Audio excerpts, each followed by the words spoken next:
Bonjour et bienvenue à cette chronique sur l'immobilier. Je suis Suzy Mondésir, spécialiste en finance, administratrice du groupe Femmes Finance et Fitness. Et pour répondre à une grande demande que nous avons eue, nous sommes avec Mme Mélanie Baillargeon, courtier immobilier. Premièrement, bonjour Mélanie. Je voudrais premièrement tout de suite commencer par la question, est-ce que c'est courtier, agente d'immeuble? Qu'est-ce qu'on dit pour présenter Mélanie Baillargeon? Bonjour tout le monde, bonjour Madame Mondésir. Écoutez, c'est vraiment mêlant. Il y a beaucoup de gens qui nous appellent agents immobiliers, courtiers immobiliers. Moi, je dois me nommer courtier immobilier résidentiel, étant donné que j'ai fait ma formation en résidentiel.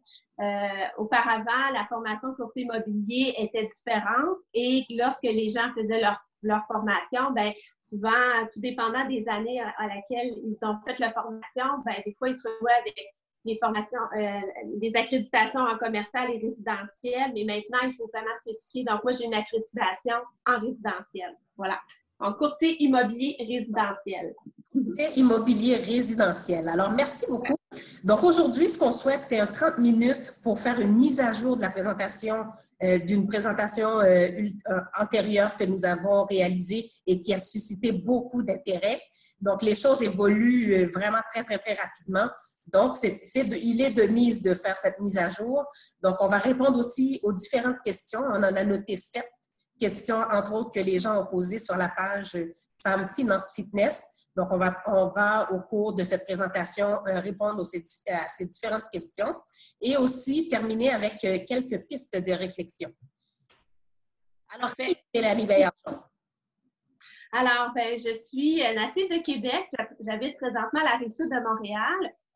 Sur le plan personnel, je suis une personne très sportive, très impliquée dans la communauté. Dernièrement, j'ai eu le plaisir de faire le grand défi Pierre Laval en 2015. Donc, les saines habitudes de vie d'enfant, pour moi, ça me tient énormément à cœur. J'ai eu aussi le plaisir de faire du bénévolat. Et avant de devenir courtier immobilier résidentiel, j'étais planificateur financier, donc j'ai cumulé 23 années d'expérience comme planificateur financier dans l'industrie de la gestion de patrimoine. Puis, si je peux me permettre, Madame Mondésir, je veux juste dire pourquoi on parle de résidentiel versus commercial. C'est que moi, en fait, je peux accompagner l'individu à acheter un immeuble de 4 logements et moins. Donc, aussitôt qu'on tombe dans le 5 logements et plus, avec quelques détails au niveau commercial que je ne rentrerai pas là-dedans, mais résidentiel, c'est 4 logements. Okay. Oui, exactement. On a justement une question un petit peu plus tard là, par rapport au duplex, mais c'est bon de le spécifier effectivement. Parfait. Alors, écoutez, pour moi, un courtier immobilier résidentiel, c'est vraiment, je suis là pour accompagner les gens à réaliser une transaction immobilière. Dans un premier temps, ce qui est très important pour moi, c'est d'écouter le besoin des gens, proposer des solutions, réaliser leurs rêves et cultiver la relation. Donc, on travaille avec moi dans l'intention de discuter des projets, mettre en place les projets, puis aussi les réaliser, mais rester constamment en contact parce qu'on sait que dans la vie, il y a plein d'événements qui peuvent subvenir et moi, je veux être quelqu'un avec qui on va bâtir des relations à long terme. Donc, c'est pour ça que pour moi, il y a énormément d'aspects humains à travers une transaction immobilière. C'est votre histoire, votre projet, c'est la réalisation de votre rêve, c'est hyper important pour moi. Donc, c'est un travail d'équipe. Je trouve ça super important de parler de ces aspects-là parce que ça fait partie intégrante de mon offre de service et c'est des choses que j'aborde avec tous mes clients. Voilà. Et si jamais, c'est ça, si jamais il y a des personnes qui se questionnent présentement, qui se posent des questions, ils veulent acheter, ils veulent vendre, quoi que ce soit, je suis disponible pour discuter parce que avant d'établir une relation d'affaires, il faut se connaître. Donc, n'hésitez pas à communiquer avec moi. On va prendre le temps de se jaser pour apprendre à se connaître et éventuellement, si je peux vous accompagner, ça me fera un grand plaisir. Voilà. Excellent. Donc, on a ici quelques références. C'est quoi ces types de références? Oui, en fait, là, j'ai inscrit toutes les ressources sur lesquelles je suis allée puiser pour apporter des éléments de réponse à vos questions. Puis, c'est aussi des références qui sont intéressantes pour vous. Par exemple, le baromètre immobilier, c'est une publication qui sort au trimestre, qui va aller spécifier exactement quels sont les résultats par région, Grand Montréal, Québec, etc. Donc, au nombre de transactions, l'évolution des prix, etc. Donc, c'est très, très intéressant et tout le monde a accès à ces informations-là. L'organisme d'autoréglementation des courtiers immobiliers du Québec, l'OACIQ qu'on entend, c'est un organisme qui est là pour protéger les individus. Donc, quand vous transigez à travers un courtier immobilier, vous êtes protégé, la transaction est protégée. Ils ont une foule d'informations auxquelles vous avez accès et ils ont aussi fait un guide par rapport à la situation avec le COVID, qu'est-ce qui est possible, qu'est-ce qui n'est pas possible de faire, qui est pour le grand public. Et vous avez aussi ma page web sur laquelle vous pouvez vous retrouver différentes informations pour ce qui a trait à l'immobilier. Et voilà. À la fin de cet échange, on aura aussi les détails par rapport aux questions. Donc, les liens faisant référence aux questions auxquelles on répondra tout à l'heure. Parfait. Alors, une petite évolution du marché immobilier là, depuis le 1er avril 2020. Oui, c'est ça.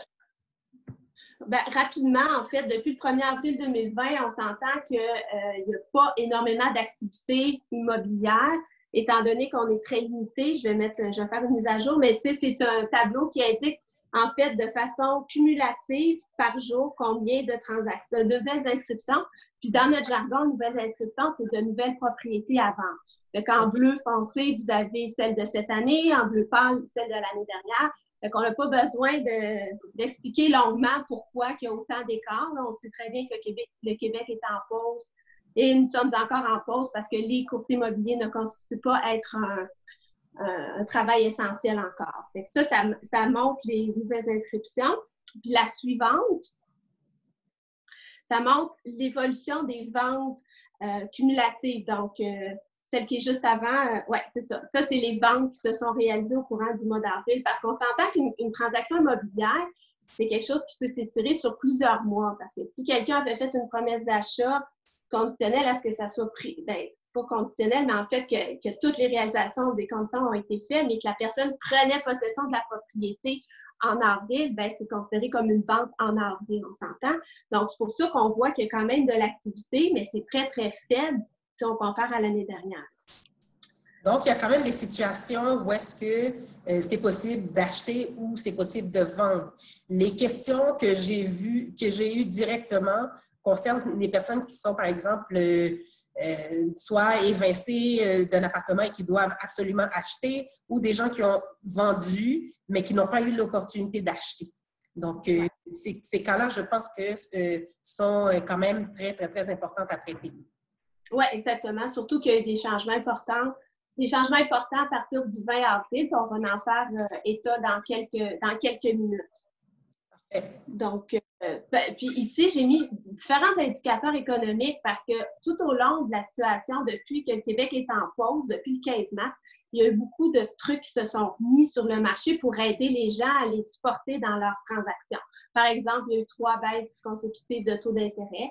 Donc là, vous voyez l'évolution des taux d'intérêt fixes, négociés, etc. Donc, c'est pour vous donner une indication parce que là, moi, mon rôle en tant que courtier immobilier résidentiel, c'est pas de faire des mises à jour économiques, mais c'est de l'information auquel, évidemment, on a accès parce que ça a de l'impact sur le marché. Comme il y avait beaucoup de questions qui émergeaient sur des conditions de marché, etc., j'ai trouvé bon de pouvoir les mettre là. Mais c'est sûr que si certaines personnes écoutent, si vous écoutez ça, puis ça vous questionne encore de façon supplémentaire, ça serait bien de se parler en 1 à 1 pour être capable d'adapter mes réponses à chaque individu. Parce que là, c'est très, très général. Puis voilà. Justement, on va passer aux différentes questions qui ont été posées à la page Femmes Finance Fitness. La première question, est-il possible de faire des visites en ce moment? Oui ou non, ou à quelles conditions? Oui. Alors, oui, avec beaucoup de conditions. C'est-à-dire que le 20 avril dernier, il y a eu un arrêté ministériel, en fait, qui a permis aux courtiers de pouvoir procéder à des visites physiques avec certaines conditions. OK? Donc, il faut absolument que ça soit considéré comme une transaction essentielle. Donc, une transaction essentielle, prioritaire en fait. C'est quoi une transaction prioritaire? C'est qu'il faut que la prise de possession soit le 31 juillet et moins. Donc, les gens avec qui on est en mesure d'aller faire des visites, ce sont ces personnes-là. Quelqu'un qui aurait vendu sa maison au mois de février, qui n'aurait pas trouvé sa nouvelle propriété depuis le 20 avril, pour toutes les maisons qui étaient à vendre avant le 20 avril, on est en mesure d'aller les visiter. Cependant, il y a un paquet de processus auxquels on doit passer à travers. C'est-à-dire qu'on doit faire signer une déclaration à l'effet que la personne n'a pas de symptômes, qu'elle n'a pas été en contact avec quelqu'un qui aurait eu la COVID, qui n'a pas 70 ans et plus. Il y a un paquet de facteurs et ça, bien, ça devient du cas par cas. Et c'est autant important que ça soit rempli par la partie acheteur, qui elle est représentée par un courtier qui est autre que celui qui vend la propriété. Donc, moi, c'est mon cas actuellement, j'accompagne énormément d'acheteurs. Les acheteurs, ils veulent travailler avec les courtiers immobiliers parce qu'ils n'ont pas le choix de se conformer. Ils ne pourraient pas aller visiter ça. C'est impossible. Fait que, il faut aller à travers le protocole. Donc, voilà. Fait que c'est soit que c'est une prise de possession d'ici le 31 juillet ou qu'on doit se reloger. Donc, les gens qui auraient déjà envoyé leur notice au propriétaire à l'effet qu'ils ne renouvelaient pas leur bail parce qu'ils voulaient acheter leur première propriété ou peu importe, bien, ils sont dans cette situation-là. Toutes les autres situations, on ne peut pas aller visiter. On peut faire des mises en marché qui s'appellent virtuelles ou partielles parce qu'on ne peut pas aller prendre des photos. On doit le plus possible travailler à distance encore les courtiers immobiliers parce qu'on ne fait pas partie de la liste des essentiels. Parfait. Et si je peux me permettre aussi, les visites libres ne sont... Oui? OK. Donc, même les visites libres, c'est pas possible dans le fond en ce moment. Non. Deuxième question. Est-ce que c'est le bon moment d'acheter vu justement la situation économique actuelle? Oui. Ben ça, c'est une question qui se pose tout le temps, constamment, parce qu'il faut se remettre dans le contexte. Avant le COVID, on était dans un marché de vendeurs. Ça veut dire que l'inventaire des maisons sur le marché à vendre était très bas par rapport au nombre de personnes qui voulaient acheter une propriété. Donc, ça a créé un déséquilibre dans le marché. Et ce que ça a fait, c'est que ça a créé une pression à la hausse sur les prix. Puis, on voyait énormément de transactions se faire dans un contexte qu'on appelle d'offres multiples. Donc, on s'entend que le contexte de l'offre et la demande, plus tu as de demandes, puis tu as moins d'offres, bien, ça fait monter les prix. Ça, c'est avant le COVID. Là, depuis le COVID, on ne peut plus faire de 15 mars, par exemple, jusqu'au 20 avril, on ne pouvait plus faire de mise en marché. Puis, depuis le 20 avril, on peut le faire, mais de façon partielle, puis on ne peut pas faire visiter ces propriétés-là autrement que virtuellement. Et si les gens sont intéressés à faire des promesses d'achat pour avoir il faut qu'il y ait des conditions très particulières parce que souvent, on ne peut pas acheter une maison qu'on a vue sur une vidéo. Donc, actuellement, quelqu'un qui veut acheter une propriété est confronté à un marché où est-ce que l'inventaire de l'offre est très, très bas. Donc, c'est ça qui est la difficulté. Donc, c'est un bon moment pour acheter, considérant les conditions de financement qui sont intéressantes, les taux d'intérêt qui sont très bas. Selon la situation financière de chaque individu, ça, c'est des conditions qui sont intéressantes.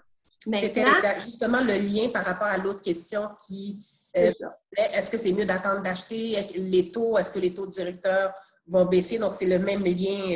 Actuellement, les taux sont quand même très, très, très alléchants. Il y a différentes possibilités pour soit financer ou refinancer. Oui. Puis, exactement. Fait que, il y a beaucoup de facteurs humains à considérer quand on pose la question, est-ce que c'est un bon moment pour acheter? Si la personne se calcule au niveau d'hypothèque puis trouve la maison, c'est un bon moment. Qu'est-ce qui s'en vient éventuellement, étant donné qu'il y a énormément de baisse au niveau de l'activité? Là, selon les analystes financiers de notre association professionnelle, ils s'attendent à ce que le deuxième trimestre soit beaucoup plus bas au niveau du niveau d'activité compte tenu des restrictions dans lesquelles on peut exercer. Donc, ils s'attendent à ce que le marché passe d'un marché de vendeurs à peut-être un marché équilibré. Mais étant donné que la base était très bonne avant, ils s'attendent à ce que la fin de l'année 2020, peut-être début 2021, que les choses se replacent. Mais il y a tellement de facteurs autres qu'économiques. Comment la pandémie va se comporter, quel sera le sentiment global des gens. C'est autant de facteurs qui peuvent venir influencer ces prévisions-là, qui restent des prévisions, on s'entend. Donc, l'important, c'est d'être bien accompagné, d'avoir une personne avec qui vous travaillez de confiance, qui va prendre le temps d'écouter vos besoins. Puis, si vous n'êtes pas dans une position obligatoire de passer à l'action au niveau transactionnel, il y a toujours moyen de préparer ça puis de regarder le marché. Mais on s'entend que si on a besoin de s'acheter une propriété, c'est un besoin fondamental. Fait qu'il ne faut pas s'attendre à ce que toutes les conditions soient parfaites parce que malheureusement, même si on est dans des conditions économiques, tout est parfait. Je peux chercher une maison avec 4 chambres, côté sud, avec la piscine là. Tu sais, je la trouverai peut-être pas de façon comme parfaite, là, on s'entend. Fait que ça reste un bon moment, mais c'est juste que l'offre... C'est en fonction des besoins aussi qu'on a, si je comprends. Exactement. L'autre question, c'est est-ce que beaucoup de personnes seront tentées de vendre leur maison? Je ne sais pas si c'est en lien avec le fait que certains quartiers maintenant, avec la COVID, sont jugés plus faibles que d'autres, mais cette personne-là voulait vraiment savoir est-ce que beaucoup de personnes seront tentées de vendre leur maison? Ben oui. Ben encore une fois, là, il y a plein de sous-questions à cette belle question-là, puis je vais essayer d'y couvrir le plus possible. C'est sûr que dans la situation de COVID, ça va amener des gens à décider de vendre leur propriété pour différentes raisons. Bon, il y a des situations qui vont faire que les gens vont vouloir vendre, soit au niveau de leur emploi, ils n'auront plus les mêmes conditions, etc. Fait que ça, c'est des situations particulières. Maintenant, si quelqu'un avait l'intention de vendre avant la situation du COVID, présentement, comme courtier immobilier, ce qu'on peut faire, c'est des mises en marché partielles. Puis même si on met la maison sur le marché, et même si la personne a besoin de se reloger d'ici le 31 juillet, je ne peux pas faire la transaction avec cette personne-là. On peut faire des visites virtuelles, mais c'est tout. Donc, il va y avoir des conditions importantes si on dépose une promesse d'achat pour protéger l'acheteur. Pas que l'acheteur se retrouve dans une situation à acheter une propriété qu'il n'aurait pas visitée physiquement, mais on est bien équipé et on fait des conditions béton pour protéger les gens. Ça, il n'y a personne qui va être obligé par rapport à ça. Achat de duplex, est-ce que c'est une idée dans les conditions? Oui. Bien, un achat de duplex, on s'entend que c'est un investissement. J'avais dit dans ma capsule antérieure que pour moi, quelqu'un qui achète une propriété, c'est quelqu'un qui est investisseur. Mais là, si on va sur le plan du duplex, on va générer des revenus de location et ça peut être intéressant pour la personne de dire, bien, ça va me coûter moins cher au niveau de mon hypothèque. C'est un investissement, puis je vais pouvoir le garder éventuellement si je veux m'acheter une maison unifamiliale.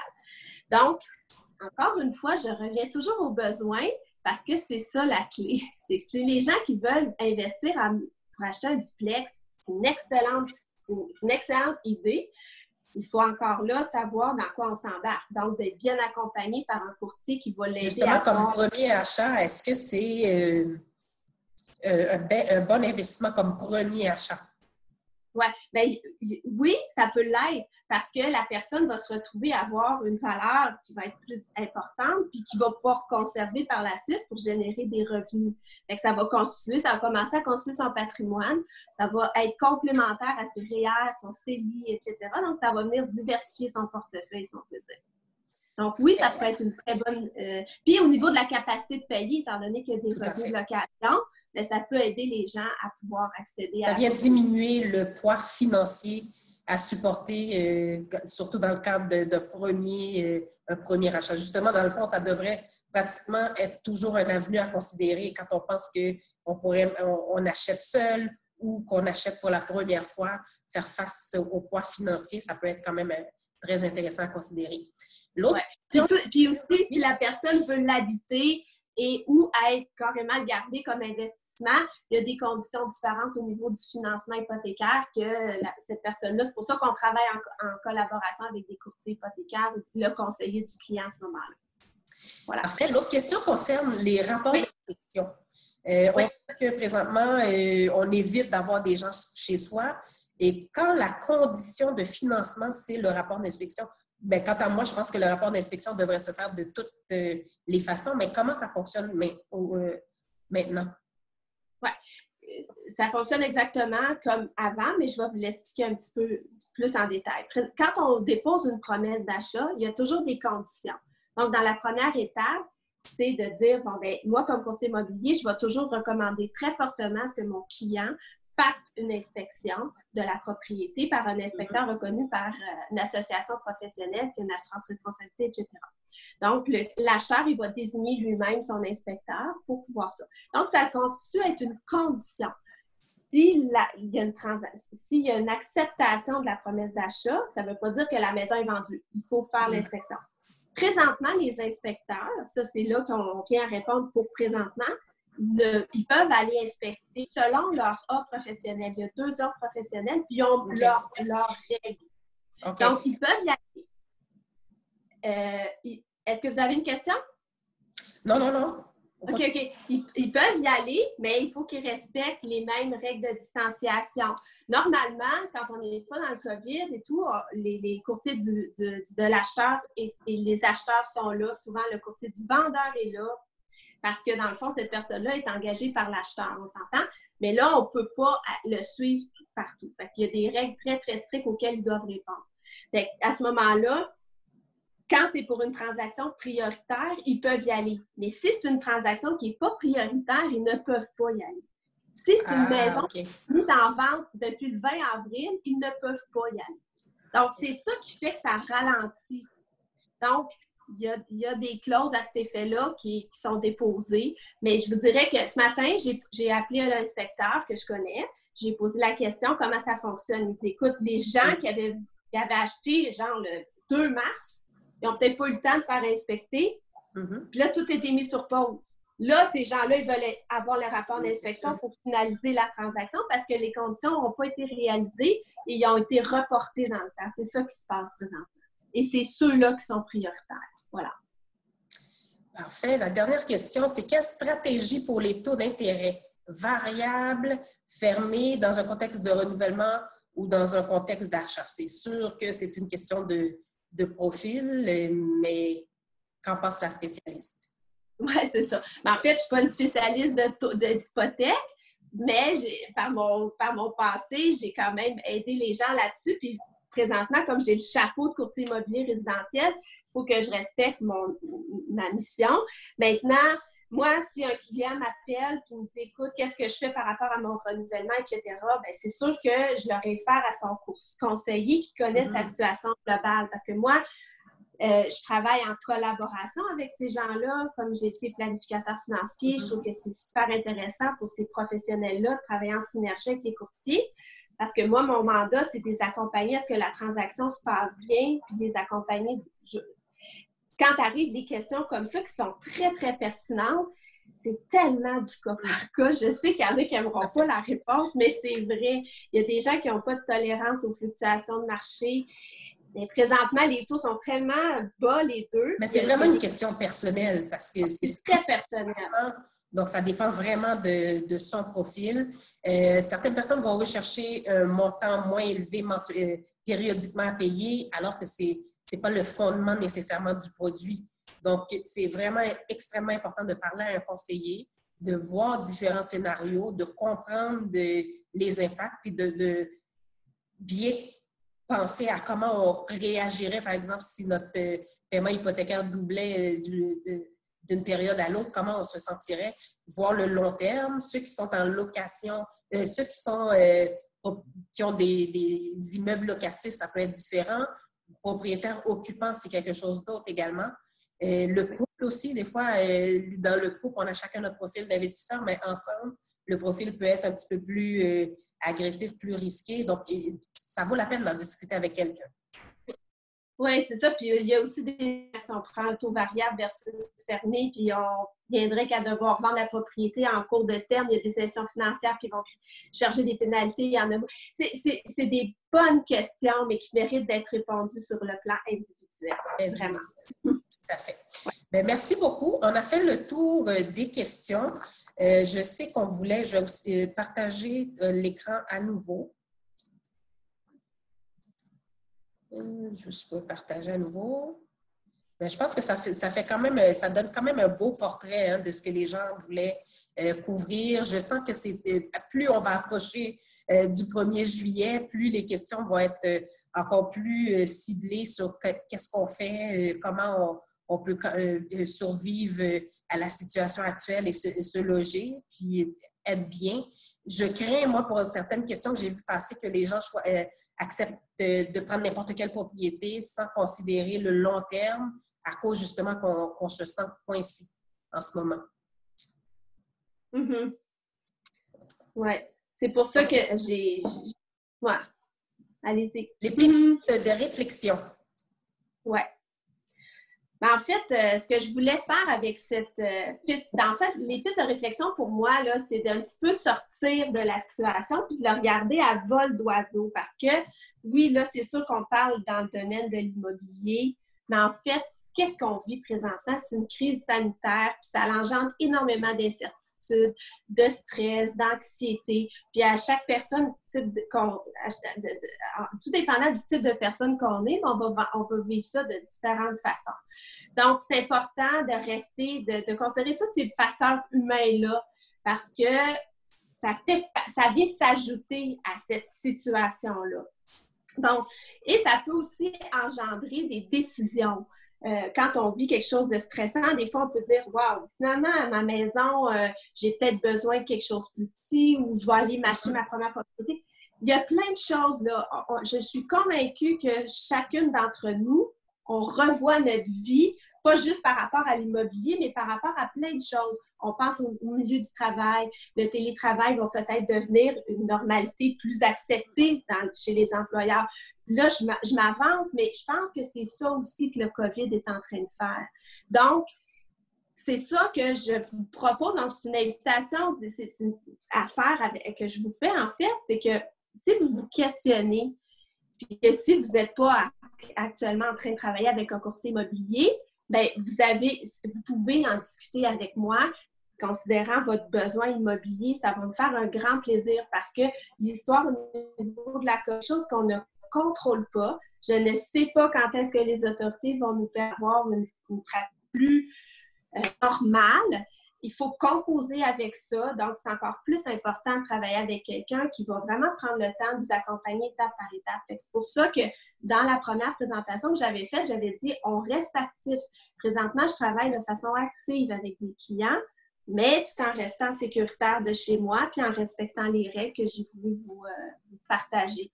Mais c'est quelque chose qui peut se préparer. Si vous envisagez ça à l'automne, bien, c'est pas trop tôt de commencer à parler du projet. Donc, c'est des pistes de réflexion. C'est quand même une bonne nouvelle. Hein? Je pense que on est dans une situation anormale, mais on ne devrait pas s'empêcher d'avoir des idées, d'avoir des rêves, puis d'essayer quand même de les concrétiser, parce qu'on n'a aucune idée de quand est-ce que la vie va reprendre son cours normal, si normal on y retourne un jour. Donc, c'est quand même important d'utiliser nos ressources, de planifier, puis d'être prêt quand la reprise va se faire pour qu'on puisse être dans le coup, comme on dit. Exact. Être prêt, exactement. Être prêt à dire, OK, ben j'ai fait tout ce que j'avais à faire comme réflexion. Maintenant, je suis prêt à aller de l'avant, puis on est capable d'avoir plus d'ouverture. Tant mieux. Ça sera fait. Voilà. Est-ce qu'on peut compter sur Mélanie Baillargeon pour d'autres chroniques? Je sens qu'il va y avoir quand même plusieurs réactions par rapport à ce qu'on a présenté. Et encore une fois, à l'approche du fameux 1er juillet, je sens qu'on va devoir être présent pour nos femmes sur le groupe Femmes Finance Fitness pour leur donner les outils pour mieux prendre cette grande décision financière. Ben oui, avec plaisir. Avec grand, grand, grand plaisir. Bien, merci beaucoup et à très, très, très bientôt. Donc, je rappelle que les documents vont être partagés sur la page qu'on voit à l'écran, mélaniebaillargeon.com. Ça va également être partagé sur nos différents médias sociaux, dont notre chaîne YouTube et la page Facebook. Merci beaucoup, Mélanie Baillargeon. Et ce fut un plaisir, comme d'habitude, de se reparler et à très bientôt. Merci beaucoup, Zine, Désir. Merci. Bye-bye.